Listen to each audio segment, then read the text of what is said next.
All right, what's up, Panther Nation? It's your boy, Big Brother Amazing A, here with the Carolina FratHouse Podcast. Where Southern Wit meets Gridiron Grit. Just want to go over a quick preview of our upcoming matchup against the Saints. I have Big Brother Jay. He's not here with us, and hopefully he'll be here with our Friday analysis. But I want to go over just this matchup and how what we need to look for and look forward to, and what we need to feel like what we need to do in this game to win. It's a game against the Saints. As you know, the last game we had against the Saints, we lost 17-7. It was a very ugly game. Very disappointing game. Might have been the worst loss the Panthers had this season. Main reason being that all Panther Nation expected us to win that game. Expected us to win that game, and we came out extremely flat. So just an ugly, ugly game. So we had a bye week,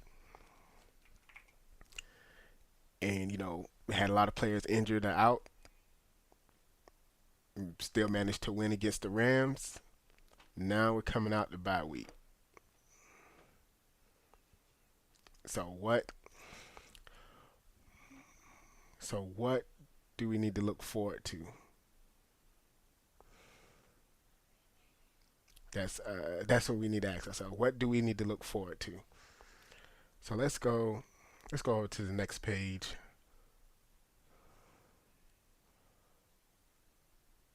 Let's see.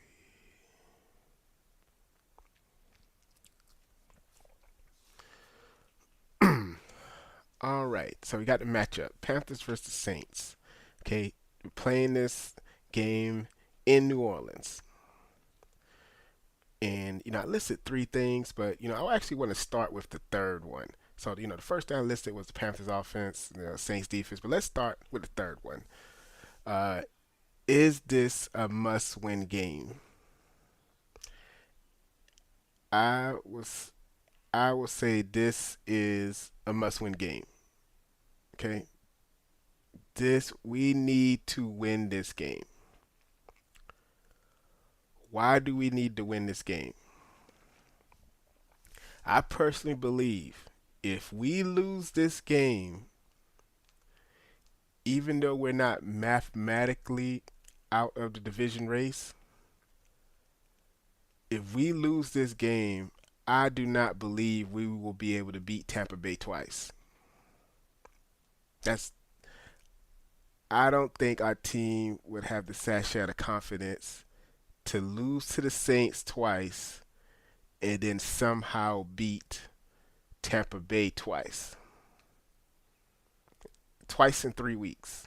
I don't think we'll be able to do that. Also, I think we really need to rectify that loss that we had to the Saints at Carolina. Just those two simple reasons.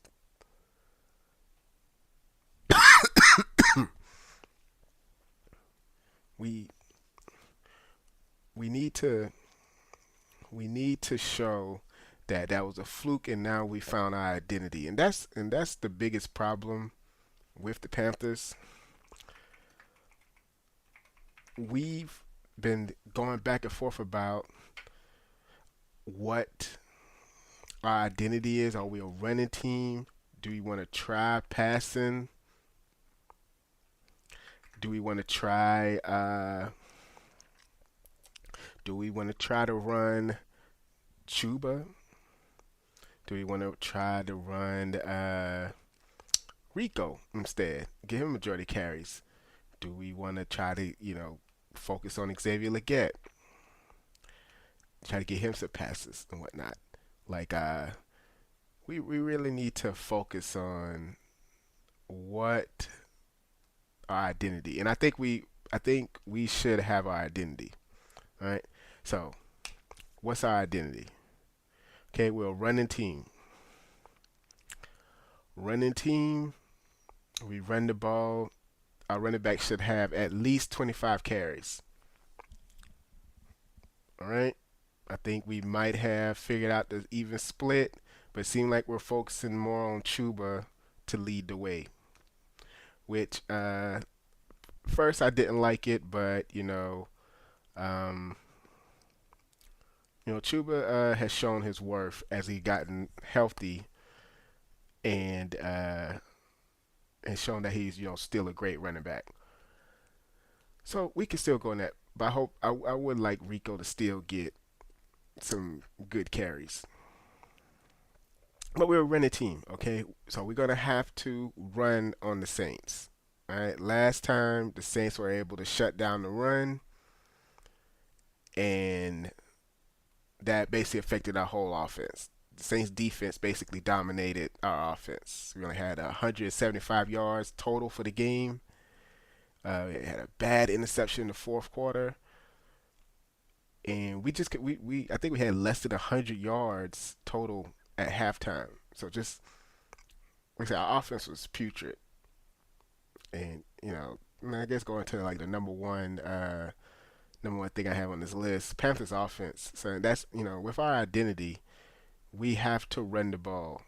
Okay, I believe start running well is more important than Bryce Young playing well.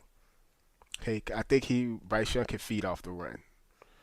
All right, he's he was able to make some great passes against the Rams, but I think we need to understand Bryce Young is more of a complimentary quarterback. Pardon. And we need to run the ball and have our running backs be the stars of our offense. And then, we will complement the run game with T Mac in offense. So, running the ball. Now, the Saints' rush defense is below average.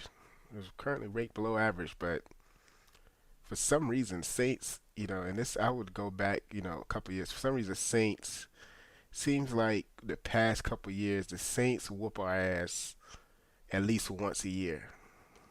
It's always one game where the Saints just whoop our ass, and I don't know if they just have a number, but it might be the same thing with Bryce in Atlanta. But I'm worried. I'm worried for this game. You know, I don't. You guys, you guys should be worried too, because the Saints. This game is going to be in New Orleans, and I'm just worried. They just have this natural propensity to get the best out of over us, and I'm worried. I'm worried that if we lose this game, it could be just a downhill spiral for the last four games of the season.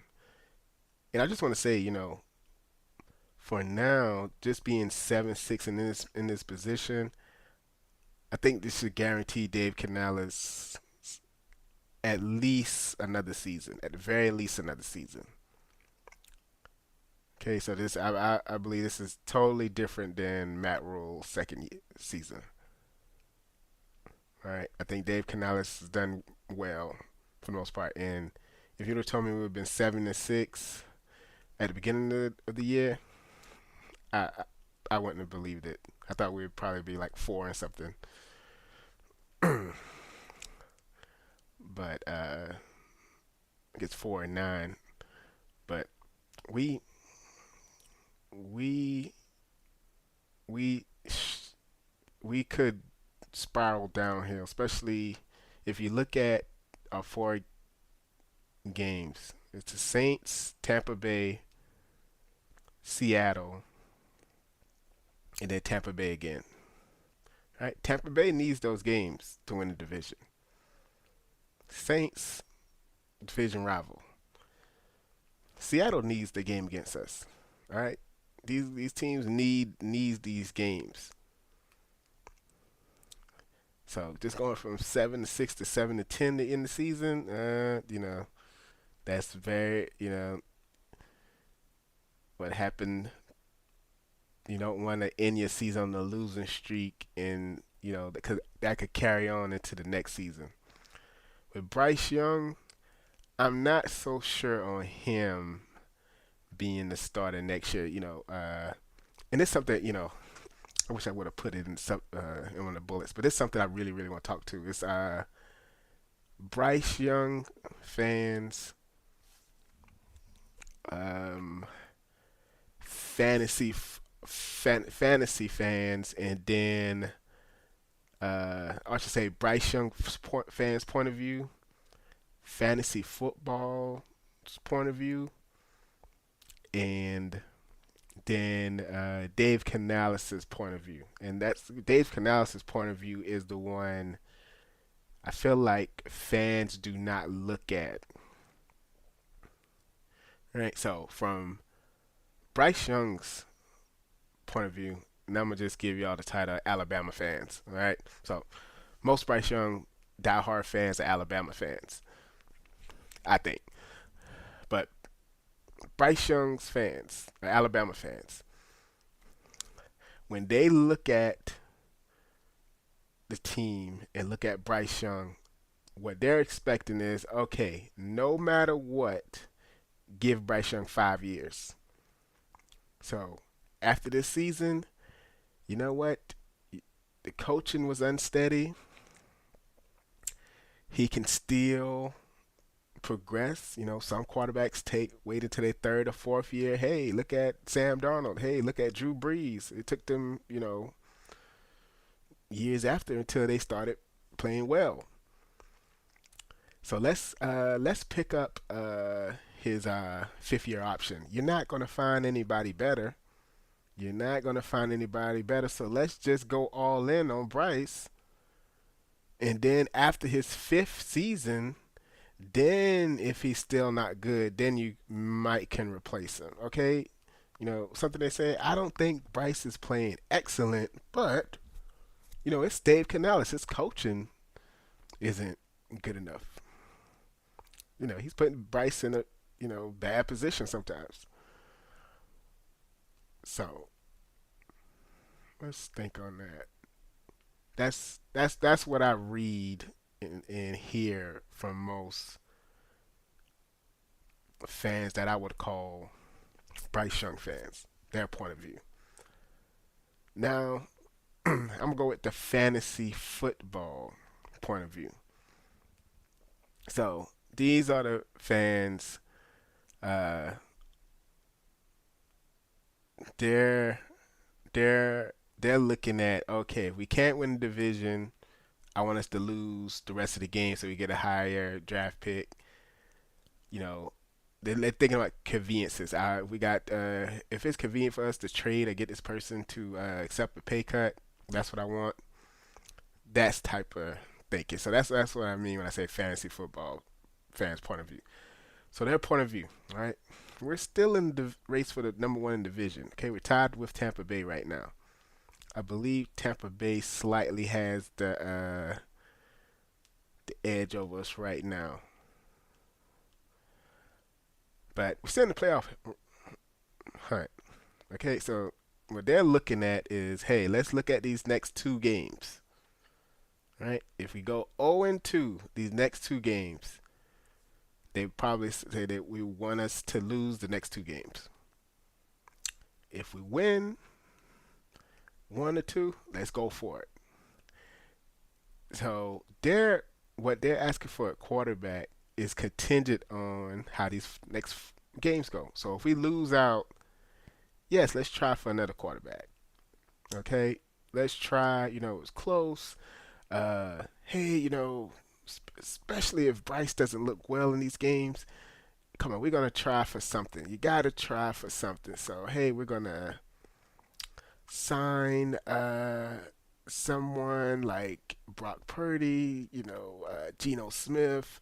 We're gonna bring in somebody, and then we're just gonna draft somebody as well. And hey, we got an option to save cap. So then we look at Bryce Young, we might trade him, but then you might pick up his option because it's relatively not that much money. But we're gonna bring in competition at least. All right, so that's the fantasy football. Hey, you bring somebody in, you might draft somebody, then you see how it goes the next 2 years, next 3 years. Uh, but if we win, hey, you stick with Bryce, and then you see if you can build upon that next year. If we don't, hey, you try to grab somebody in that off season, right? To at least compete. We need someone to at least truly compete against Bryce. And we probably need to cut Andy Dalton. Okay, I don't even know why. I even forgot we signed him to a 2 year extension before this horrible play this season.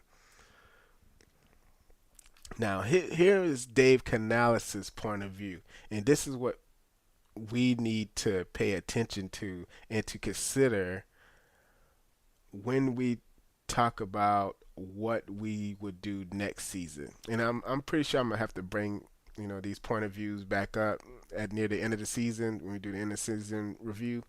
But this is what Dave Canales' review need to think, what he needs to from his point of view. Okay, from Dave Canales' point of view. All right, if we spiral and lose at the end of the year, what he's thinking is, okay, my job is on the line next season. Okay, I got to make something work next season because if I don't, Tepper will probably fire me. All right, and then if I want that money for the rest of the contract, I can't accept anything else. So I'm either going back to college, like a la Matt Rule, and then hey, sort of squirm, sort of slide in, squirming that money, and then maybe I'll try back for the NFL later, or you just I try to find another job, and it'll probably be as an offensive coordinator, or maybe even something wide receiver coach, running back coach, whatnot. Uh, so I'm thinking Dave Canales, like I said, depending on these next games, I think what he would look at is I'm looking at the offense. I'm looking at the weapons on the offense, and the biggest problem is quarterback. It's also the hardest position to fix, but that's the biggest problem. So I want Panther fans, like, don't be surprised if, depending on how the end of this season goes, we do something drastic. Like, do not be surprised. Drastic? What you mean, Big Brother A? Drastic. What if the Panthers trade the house for Joe Burrow? Trade everything to Cincinnati for Joe Burrow. Like that type of surprise. Hey, what if we trade, do a massive trade for another quarterback. I wouldn't say Matt Stafford, but Justin Herbert. What about trading for even a type of trade for Jacksonville's quarterback. His name is escaping me right now, but traded for him. He hasn't been playing well for Jacksonville, even though they're winning. But do not be surprised if Dave Canales, Trevor Lawrence, there we go, that's his name. But do not be surprised if Dave Canales at the end of the season said, "Hey, my job is on the line. I need a quarterback, and I don't think I have enough time to draft a quarterback and build him up. So I need to bring in a guy. Maybe I will still draft him, but I need to bring in a guy I think can get me a winning season." Do not be surprised if we trade Bryce Young.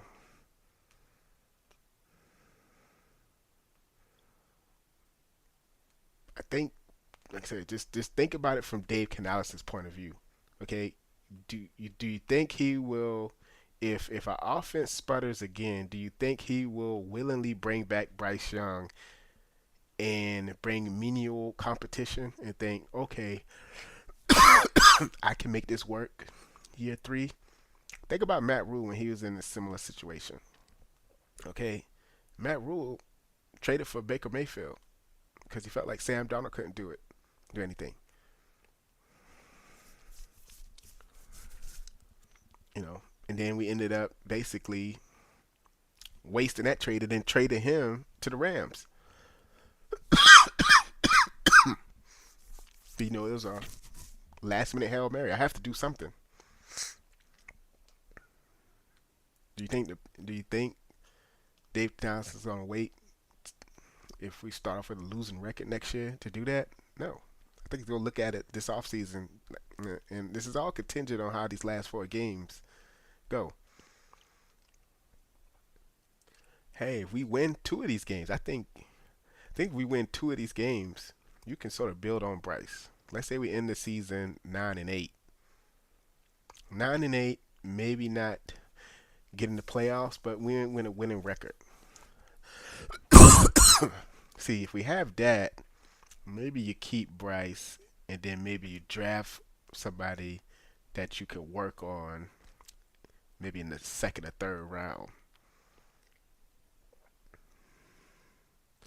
See, that I could see that working for Dave Canales. Because then at least you have somebody just in case next year starts off bad. Hey, I got this guy I drafted, and hey, I did have a winning record, so give me at least 2 years to 2 more seasons to work with this guy I drafted. That's why I think Dave Canales would do that. But the Panthers offense, just run game first, having Bryce build off of that, and Bryce has to play confidently. Okay, you know we've all been worried about his size, his arm strength. It seems like Bryce Young's biggest problem is his confidence mentally.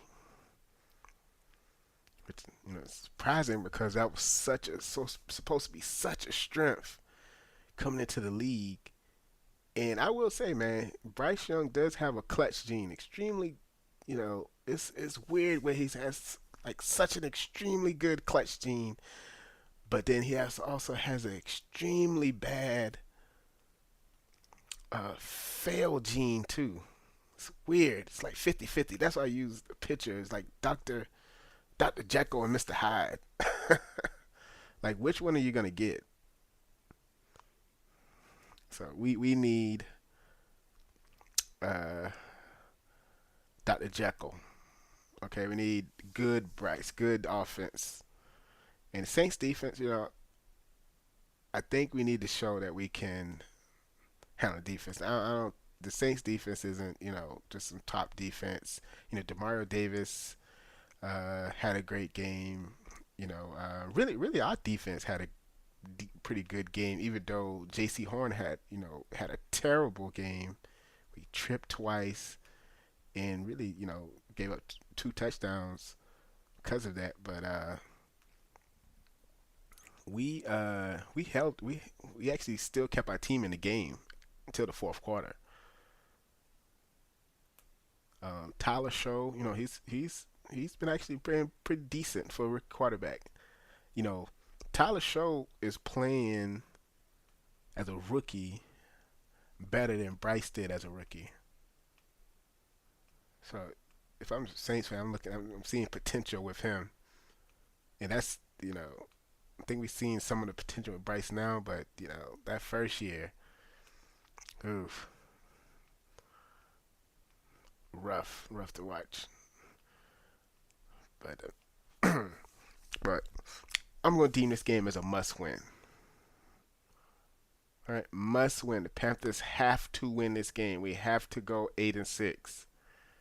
Okay, if we do not win this game, Panther fans, we need to have the fantasy football point of view. hey, now I'm just looking at the highest draft pick possible for our team.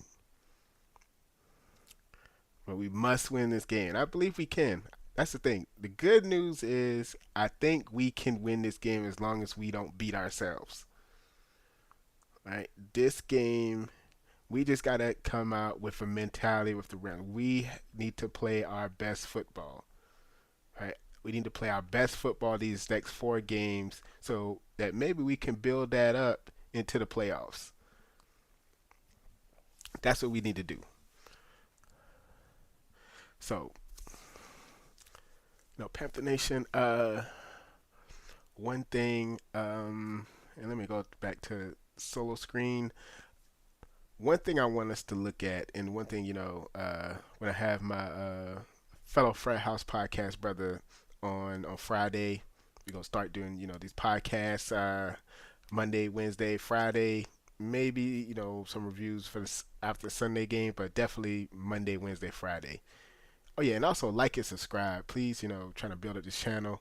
We're gonna have a whole lot of things, projects in the very near future. We're gonna do like some draft rewinds, like poor drafts, what was the circumstances around that, and surprisingly good drafts, and how did the circumstances around that, how did that help? You know, a good draft could be this recent draft. Look how well that draft being helped us this season. But just projects like that. I was talking to some of the Roaring Riot top brass people, and just really gonna look at to build things up in the near future. Uh, Even build up my little setup back here, but it's a must-win game. And Friday, I think what we're gonna focus on, we're gonna look at like the injury report. Who's all gonna be able to play this game? Who's all healthy for the Saints? I think we're gonna do a deeper dive into the matchup. Look at review some of the things from the past game, and just do a deeper dive with some analysis on Friday, and just talk about maybe even play some things that we're hearing from Dave Canales, hearing from the Saints head coach, and just some things we are hearing throughout the week. But for now, this is just the preview. It's a must-win game. The offense has to play well. Offense have to play well. Okay, 175 yards total. Less than 100 yards and a half is not going to cut it. We have to win. If we do not win this game, I do not see the Panthers winning the division. Okay, if we do not win the division, we are not going to the playoffs. So that's about it, fellas. Panther Nation. I'll, I'll be back Friday. Just gonna say, keep your eyes peeled. Let's see how things go for the rest of the week. But we're wanting a Panther win. We want back-to-back wins. We need some momentum going into the end of the season. So, see you guys later. Frat House Podcast out.